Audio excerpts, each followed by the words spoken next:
Welcome to the Travel Tidbits Podcast, hosted by me, Jamie Weidel, travel advisor and owner of Pineapple Escapes Travel. Join me as I share the latest travel news, top destinations, and expert tips for the savvy traveler. Because after all, travel makes life sweeter. Welcome back to the Travel Tidbits Podcast. I'm your guest host, Mike, and today's episode is a really fun one because I have a special guest joining me, your normal host, Jamie. We just got back from our spring break cruise on Quantum of the Seas, and we brought my parents, Jim and Sherry, and our 3 teens, Bo, Clara, and Anna. So this was a full family trip. But before we dive in, I want to start really broad. Jamie, overall, what was your impression of the trip? Okay, first of all, I just have to address that I wrote this script the other way, and then Mike decided that I had to be the one to answer the questions. So if we're off kilter, that is totally why. But my impression of the trip was it was a really fun one. It was amazing since we had so many extra perks, and it was a great way for us to all spend time together as a family. I really had a great time and felt like it was a great do-over from our Christmas cruise, which was also a lot of fun, but even better. Couldn't agree more. What stood out to you the most about sailing on Quantum of the Seas? So Mike doesn't realize that you can ad-lib and you don't have to read exactly from the script. But we have actually sailed on Quantum's sister ship, the Ovation, when we went to Alaska before. So we kind of knew the layout of the ship and what it was all about. But I would say we spent more time in our room this trip than we did actually exploring the ship. But I would say my favorites are either Oasis class or Quantum class ships. They might be tied. And then the new Icon class ships. I like big ships, I cannot lie. And I really like the size of the Quantum class ship. It's not super big like Icon, but it's right there in the middle. So there's plenty to do, lots of different specialty restaurants, things to enjoy. So personally, I love Quantum. I could not agree with you more on that because one of my favorite things about the Quantum class is that little observation bubble at the very, very top where you're able to get up and really get a bird's eye view of what's going on. Yes. So cool. Yes. Now he's trying to ad-lib a little, but he's talking about the North Star. The North Star is like the ball that is on all of the Quantum class ships that raises, and you can schedule a time to go up in it and get to see wherever you are in port. It was really neat when we did it in Alaska. And then this time we got to do it on our first day in port, which was in LA. Our Genie had it already all set up for us. I believe it was the battleship Iowa sitting next to us there that we were able to get a really good bird's eye view of. Yes. Cool. Yeah. How did it feel traveling with a group like ours? 3 generations, different interests, different energy levels?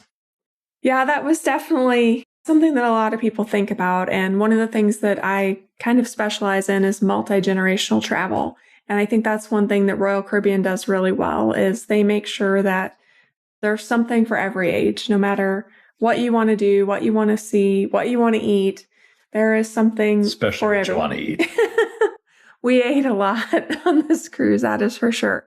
But I felt like your parents did really well on the cruise after your dad couldn't go at Christmas because he was having back issues. He did really well on this cruise. He held up really well, at least outwardly to us. So that was a good thing. And I think they had a lot of fun too. So I thought it was good. What'd you think? So we've been on a lot of cruises together. And one of the things that really stood out with this one was a bit of a surprise. You want to tell us about that? So what we were actually using, if you listen to the podcast that I did with the kids about our Christmas cruise, you have heard our bedbug story. So we were actually using future cruise credit from our bedbug fiasco. And then this cruise just kind of fit with the spring break dates that we needed. So it kind of just fell into place. It wasn't something that we had really planned. And then I did a Royal Up bid. And so I did the Royal Up bid and we were upgraded to a 1-bedroom owner's suite. And then I got an email and it said, "We see that you got upgraded to the 1-bedroom owner's suite, but we would like to offer you the Grand Loft Suite." And of course I said yes. And that put us in star class. So this was our first time as a family sailing in star class, which also meant we had a Royal Genie. And not only was the room amazing, but the Genie was amazing. And I think I spoiled my family for life. That's probably an excellent way to put it. I don't know how we're going to top this one going forward.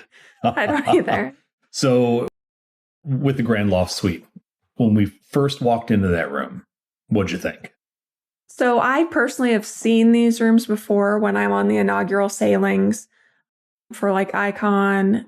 I was also on the inaugural for Wonder. So when I've been on these different ships, inaugural sailings, we get to tour the different suites. So I knew what the suite was going to look like before we walked into it. Well, okay, then I'll take over here. This suite was amazing. I mean, I could say it's a suite. Multi-story, more than enough room for a nice sitting area, a gathering place for everyone to be together.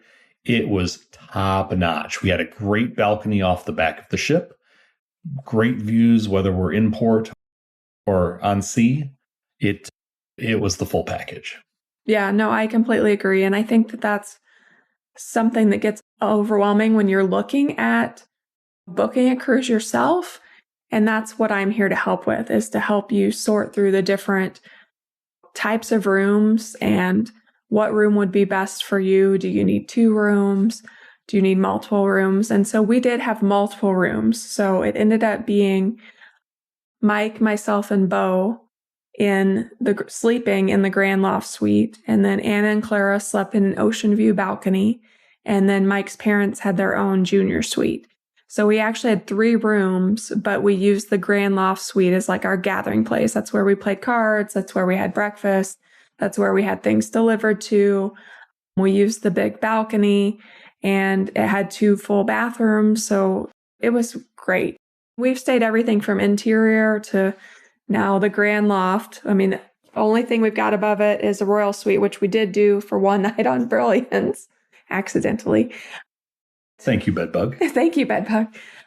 But I think we have stayed in every type of room. And after staying in this room, especially with a multi-generational group, to have that gathering space to get away from everything and be on our own, it was amazing. Not only to have our own space, but to have everyone have their own space. If somebody wasn't feeling particularly social, then this was a good opportunity to have a little time to yourself. I know in the morning, we established a group chat, a group thread, a group text. And when the folks in the Grand Suite awoke, they'd text that thread and say, "Hey, everyone, we're up. You're more than welcome to join us now." Yeah. And we did call it the sweet suite, like sweet, like travel makes life sweeter, the sweet suite. So that was kind of fun too. So compared to some of the prior ones that we've stayed in, the regular suites and the interior rooms, any overall impression between the two? I mean, obviously the suite's going to be nicer. Right. I think the biggest things are space. Like if you are someone who feels more comfortable with more space or gets claustrophobic, this is a big help. And the regular ocean view balcony rooms on this ship are also amazing. Like I went down to the girls' room. There's nothing wrong with that room. I think the biggest perk of the Grand Suite was 2 full baths, a table so we could play cards. I mean, it had the beautiful balcony. Plus, I really like the suite bathrooms. Like, I don't know when I became this person, but there's just something about a bigger bathroom that become a thing for me. I found that out in Europe on our last trip, and it's important to me to have a little bit more bathroom space. So I really liked that too. Oh, the other big perk with this room is a different level of service. Yes, absolutely. And I think all of the different star class perks that are included really make or break the room. So the biggest thing obviously is the Royal Genie. So we were so lucky to have Ty be our Royal Genie. And if you follow any of the star class groups or any of the Royal Genie groups, I'm sure you've heard of Ty, and she was amazing. She was so good to our family. At one point, Anna asked, Well, and so I was the one that talked to Ty because I become that person when we travel. And so Anna's like, I want to try every brownie on the ship. So I text Ty and I said, Anna wants to try every brownie on the ship. Do you think we can make that happen? And that night she had delivered to our room all the brownies from around the ship for us to taste test. So, I mean, it was just, and it was little things too. It was, hey, can we have Starbucks delivered in the morning? Or Mike didn't enjoy dinner that much. We ate at Wonderland, which is not Mike's type of food. And he just didn't love it. And then he got 2-3 sushi rolls after. Oh yeah. It was pretty good sushi. So we could have food delivered from the specialty restaurants, from anywhere on the ship. So that was really neat just to have that opportunity and those options.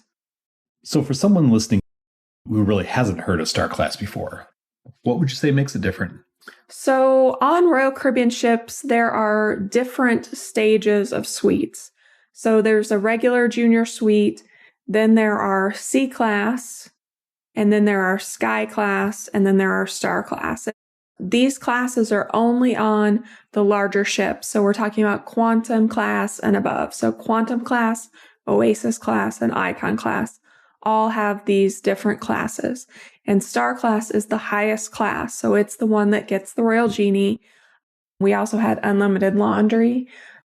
We all packed in carry-ons and we did laundry every night. So that was really nice to be able to rewear things and to be able to pack lighter. I think we learned our lesson after Christmas to not pack as much, especially if it ends up all being taken away to be washed.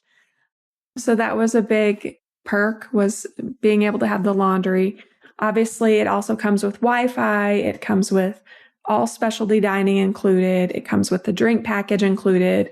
Our room was fully stocked when we arrived with everything that I had signed up for on our initial survey. So about a week before you travel, a week to 2 weeks before you travel, your Genie will reach out to you and they have a survey that asks all of your preferences and the different things that you want to make your cruise everything you hoped it would be. And so then the Genie does her best to meet those needs and go above and beyond for you during your trip. And so she asked about our drink preferences, what we wanted to see in the suite when we arrived, pillow preferences, and also like weird questions like pillow preferences is a surprisingly important decision to make for a cruise. Sleep really can make or break, for me, how the cruise goes. No, I agree. I agree completely.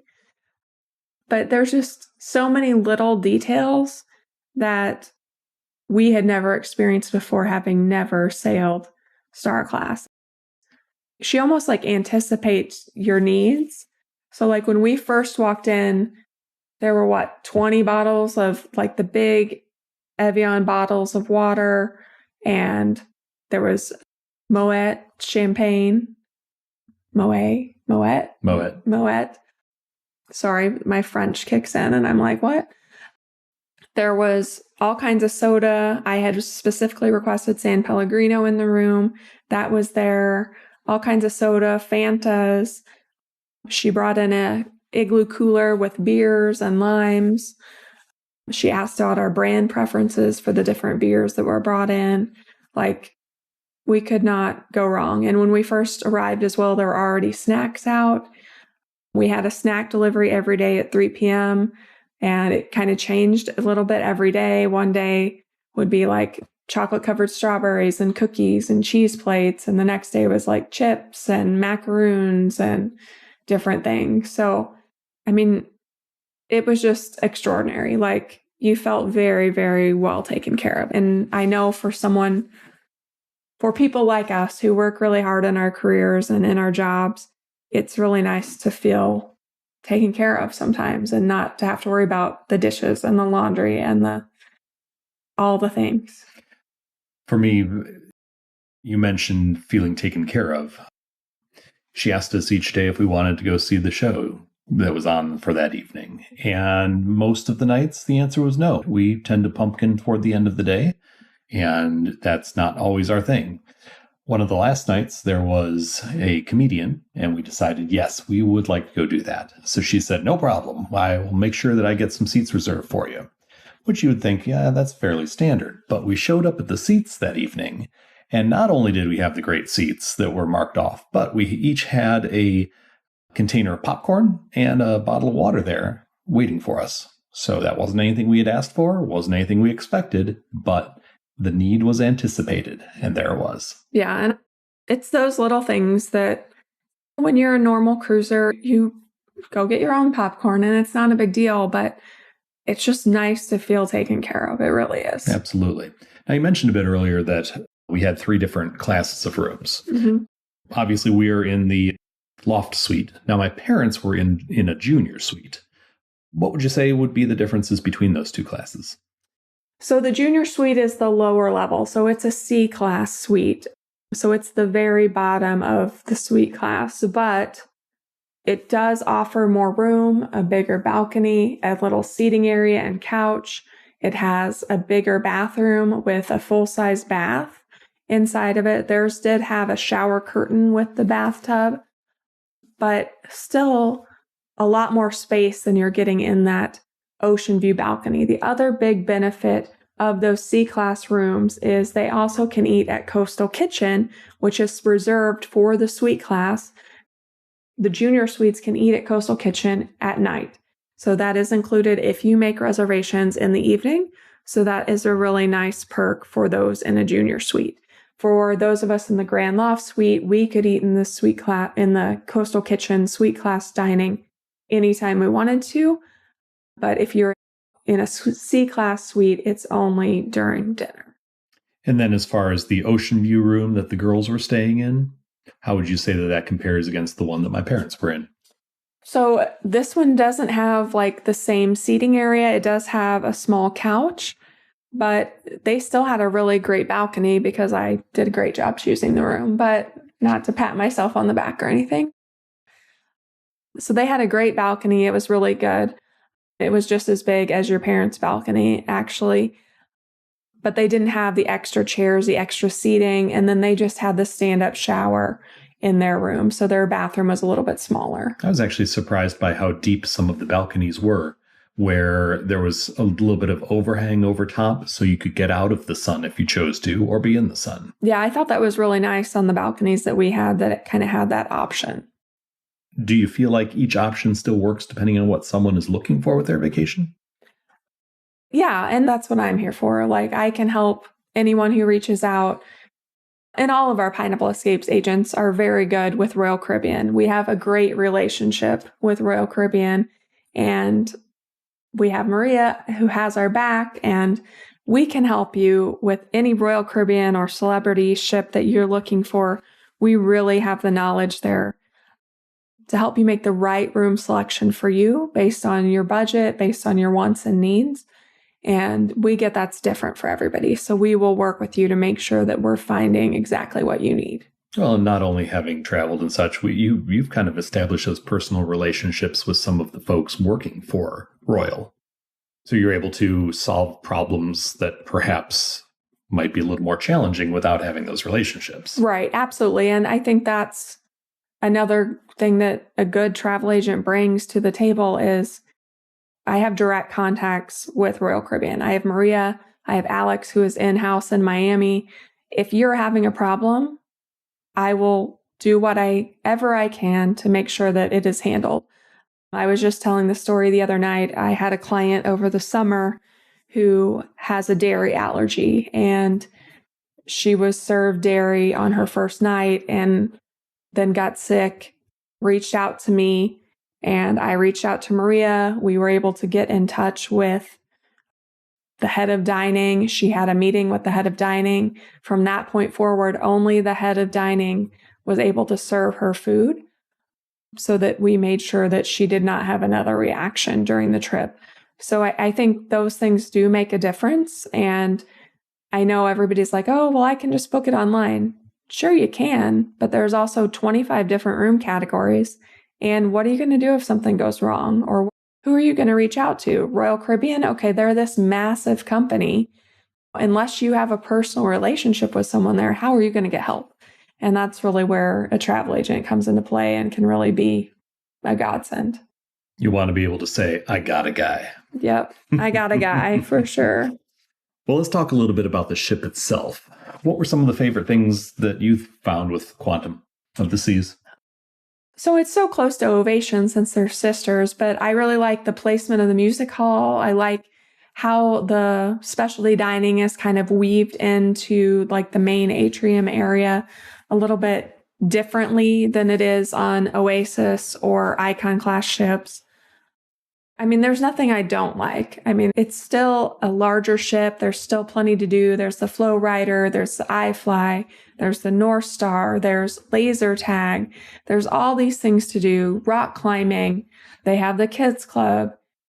They have specialty classes that you can sign up for wine tasting or sushi making or candy sushi making. There's all sorts of things. If you are bored on a cruise, you are doing something wrong. That's unless you want to be bored, and then absolutely you can do that too. But there's no reason to be bored. There is so much going on, so much to do, so much entertainment that there's always something to do. And I think that's really one of the things I like about the bigger ships. I think one of my favorite things is when we're walking the halls, all of the different artwork down each of the hallways and in the stairwells. You can always see something different as long as you keep your eyes open. Yeah, and they had neat ones on Quantum too. Absolutely. Yeah. So one of the big drivers for why we went on this is our teenagers. They seem to adore cruising. How do you feel like it worked for them with this one? I think it was amazing for them because basically it was like a 6-day smorgasbord. Like they just ate and ate and ate and ate and ate and ate. And so Anna has decided that her prom dress is a little bit loose in the hips. And so she was trying to bulk, which if you've met my Anna, you know that is something. But she was able to get her buttered noodles and pasta wherever she wanted. Clara and Bo were able to be more adventurous with their eating. They were able to do a lot of different things. We had lobster, we had shrimp, we had filet mignon, we had dessert multiple times a day. We had snacks every afternoon. We had any drink you could think of, like, let alone the availability of on-demand pizza. Yes, and there's a Sorrento's too. So unlimited pizza all the time. Like, if you're hungry, you're not doing it right. Like, you are a bit of a cruise expert, I know. Was there anything that surprised you about the ship or the experience on board? For me, honestly, no. Just because I have sailed on Royal Caribbean so much and have gone on the inaugurals and done so much research and training that I kind of knew what to expect. What about you? Did anything surprise you? Were you surprised by the Genie? So there was the area toward the back of the ship with the Flow Rider and also the iFly. iFly, thank you. Yeah, that's the word I was looking for.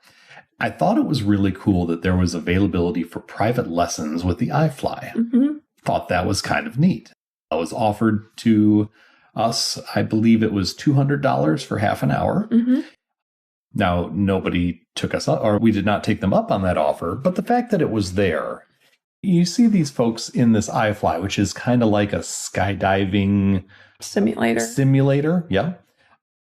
And to be able to get in there and play around the way that some of the pro instructors do, really a cool opportunity.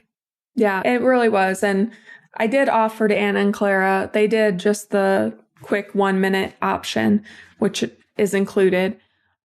I offered to them, I'm like, do you want to do a private lesson? And they both said they didn't. Like, it just seemed overwhelming to them, I think. Plus, it was a lot of money. So $200 for half an hour for a skydiving lesson. Maybe I don't want to encourage that anyway, but there's just so many options. Anything else surprise you? No. Sounds good. All right. So we've talked a lot about the ship, but that was not the only part about this experience. We also dealt with a couple of different ports during our time. First stop was Cabo. What'd you think about that as the cruise stop? So in Cabo, we had to tender. So you don't actually port at a dock. You have to tender off and then get into Cabo. As we exited the tenders, there were lots of people soliciting to go on the different boats, to go to the arches for different excursions. And then there was loud music, like just a lot of people, and very overwhelming for someone like me who gets overwhelmed in those kinds of situations pretty easily. But we walked out of that and walked into like the downtown shopping area a little bit more. And that was more my speed. Not a lot was open. We were there on Good Friday and Easter Saturday. So there was not a ton open. A lot of the stores sold a lot of the same stuff. So I would definitely recommend booking an excursion for your Cabo day. We had booked a sunset cruise, but then it ended up getting canceled. The boat had something with the transmission go wrong. So we were fully refunded for it, but we didn't get to go. So that was sad. We still got to see the arches though, or the arch as we tendered in. So that was kind of neat to be able to see it and we had a beautiful view from our room of all of that beautiful rocky area that Cabo is so well known for.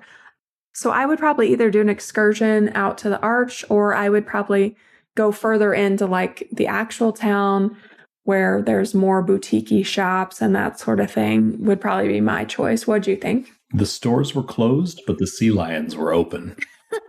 There's lots of sea lions in that area, and they do seem to enjoy showing off. So that was kind of neat to see. It was. They were playing by all the boats, and the sheer number of boats coming in. That was really neat to watch. We were back up on our balcony that first night because we were in port overnight. So then we had another full day in port, and to see all of the boats coming back in after all the sunset cruises, I think Mike got a time lapse of it, and it was really neat to see. So, yep, absolutely. So then after we left Cabo, we headed to Ensenada, which I don't know how I haven't come across the name of that city before, but I hadn't, and this was my first experience with it. I don't know, totally different vibe as far as I'm concerned. What did you think about it? Yeah, this was much more my speed. So you actually dock, you can walk off and walk back onto the ship. It's a little bit of a hike, or you can take a shuttle. They did have a paid shuttle if you wanted to take the shuttle into the like downtown area. Once you walked through, while you're still in like the gated ship area, they had like a Mexican marketplace. So it had all kinds of different foods, things to buy, little shops. The girls ended up getting chocolate covered strawberries. Mike had fish tacos. We ended up buying a few souvenirs for the boyfriends. So that was just a neat little fun area. Very low key, didn't feel any pressure, which I like. And that was really nice. And then we also walked into town, and they had some cute little boutique-y stores down there, which I liked. I ended up buying a dress, which now I have to lose my cruise weight to fit into, and a really cute sweater in one of the little boutique-y shops. And we had fun just walking through down there and looking at different things. That's one of the things I enjoy most about going into the ports is finding targets of opportunity. There's definitely a place for planning excursions and activities and such. I think there's also something to be said for going off and seeing what fate brings you and seeing what you run across. That's kind of my fun with going into some of these ports. Yeah, I think we like to just go in and wander. Like, we definitely do that in Europe too. We just like to kind of see where the path leads us, which is a lot of fun. So overall, we traveled with a big group of family, different generations, and we all had a little bit different experience with it. Overall, what did you like most about traveling with your in-laws? Thanks, Mike. Not to put you on the spot or anything. Right. It was actually really good. I think having our own spaces was a good thing. So we could all kind of do our own thing when we needed to and regroup. But then having that gathering place, your dad ended up playing cards with all of us for quite a bit. Sherry says she doesn't like cards, but then she just like looms over Jim's shoulder and tells him what to do. So I think she really does like to play cards, but that's a whole different story for another time. But that was a lot of fun, having time to play cards with them and have dinners with them and just have that time together. We're in that weird stage of life where your parents are getting older and our kids are getting older, and we're just kind of in that weird middle ground where anything we can do to facilitate everyone to being together is a positive, in my opinion. While still having their own space to retreat to when necessary. Some of us, me, need a little regrouping now and then. That's one thing I've learned about myself through my travel agent career. So if someone's considering a cruise like this, listens to this, watches some of the videos which you've been posting and says, yeah, you know what, I think that might be for me. Especially if they want to try to recreate a cruise right on the Quantum of the Seas. What would you tell them? To reach out to either me or one of our Pineapple Escapes agents. Several of us do specialize in cruising. And as I said before, we have an amazing relationship with Royal Caribbean, and we can definitely help you navigate and find the best stateroom. There are times when we have special blocks of rooms that are lower priced than what you were going to see if you were booking directly online. So that is something to ask us about as well, if that is something you are interested in. Sometimes your dates do have to be a little bit flexible for that, but we do have some really great pricing as well. Plus, we can help you narrow down what exactly you're looking for. What's the right stateroom? What are the right excursions? What about a pre-night? What about flights? All of those details that end up kind of getting overwhelming are things that we deal with every single day, and we would love to help you make your cruise amazing as well. Now, I know we kind of fell into Star Class this time. Is that something you'd consider doing again? I think our biggest problem is going to be not doing it again. As you said when we were on the cruise, I'd rather cruise less often to do this than cruise more often in the lower categories. And I have to agree. A wise man once said. A wise man once said, once you go Star Class, you can't go back. Like, it's just one of those things. And I think we're going to have a real hard time on our Japan cruise if we don't get upgraded. Like, it spoils you. It really does. And is it a need? No. But was it amazing? Heck yeah, it was. It really was. Excellent. Well, it really was such a fun trip, and it's honestly a great example of how cruising can work for so many different types of travelers. If you're thinking about a cruise, want to help figure out which room category or experience is the best fit for your family, my wife, Jamie, would love to help you plan it. He's right, I would. Thanks for listening to the Travel Tidbits Podcast, and remember, travel makes life sweeter. He didn't say it with the right inflection. Travel makes life sweeter. Bye, guys. Thanks for tuning in to this episode of the Travel Tidbits Podcast, where we believe travel makes life sweeter. The team at Pineapple Escapes Travel would love to help you plan a trip filled with lasting memories. Visit us online at www.pineappleescapes.com to start planning your next adventure.